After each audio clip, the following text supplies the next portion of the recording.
Welcome mga idolo, sa video na ito pag-uusapan natin ang kwento tungkol kay Hirara. Pero bago ang lahat baka interested ka sa ganitong mga video huwag kalimutang i-click ang subscribe button, at i-hit ang notification bell para laging kang updated sa mga video natin.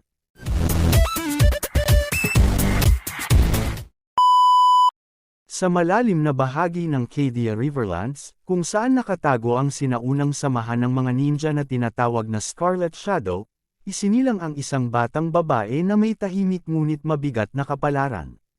Ang kanyang pangalan ay Hirara. Noong bata pa siya, hindi niya alam kung saan siya kabilang. Isa siyang batang nag-iisa na nilamon ng kaguluhan ng mundo ng mga ninja.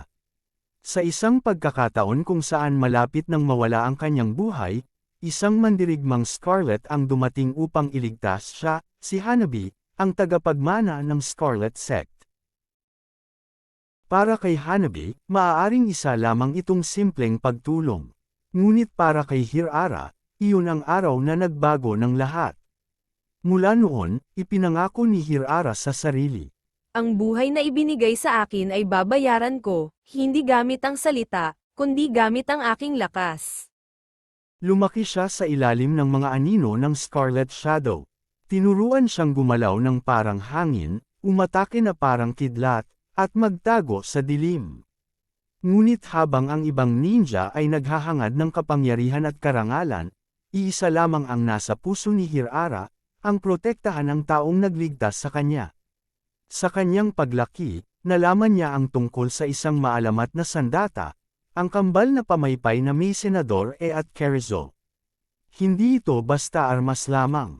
Ang sinumang gustong gamitin ito ay kailangang harapin ang pagsubok na maaaring ikamiti ng isang tao.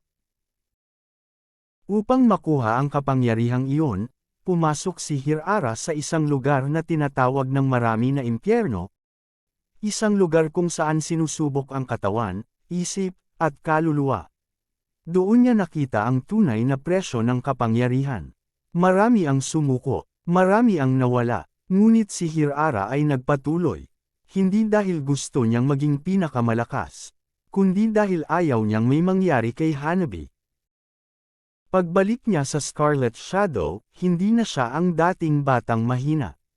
Isa na siyang mandirigmang may kakayahang lumaban gamit ang dalawang pamaypay na parang sayaw.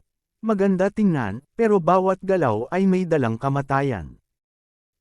Ngunit kasabay ng kanyang pagbabalik ay ang pagbabalik ng isang lumang panganib, si Hanzo, ang dating miyembro ng Scarlet Shadow na nahulog sa kadiliman matapos makuha ang kapangyarihan ng Aim no Habakiri.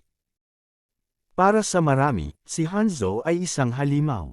Para kay Hirara, siya ang banta na maaaring sumira sa lahat ng pinuprotektahan niya.